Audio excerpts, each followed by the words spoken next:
Second year tayo nung muli tayo nagkita. Katulad ng dati, hindi na tayo magkakilala.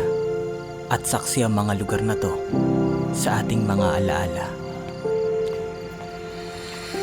Nung nakita ka, gustong sumigaw nitong puso ko at mga musta. Hindi alam ang gagawin, kundi sa'yo'y tumingin. Kahit malayo, aking tatanawin.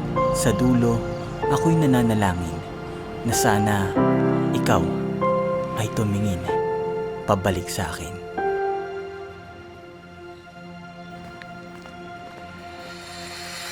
Malayo man ang agwat nating dalawa, hindi ka naman nawawala dito sa puso't isip ko kahit saan magpunta. Hanggang ngayon, nakikipaglaro pa rin kay tadhana.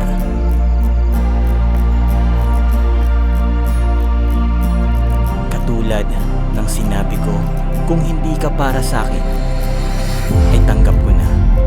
Tinuturing kong isang regalo ang nakilala ka. Hindi ako aasang babalik ka, pero makakaasa ka na may babalikan ka. Ang malas ko lang talaga, bakit dito pa sa mundong to, hindi tayo tinadhana? Hanggang kailan ba ako magkakaganito? Bingin-bingin na kasi ako sa kakabulong ng damdamin. Kung mananatili akong nakakapit sa imahinasyon ko, paano na tayo? Hanggang dito na lang ba sa kwento ko magiging tayo? O aasa na lang na sana sa ibang mundo na sana maging tayo? Lahat ng ito, imahinasyon ko. Paano ba akong makakawala dito?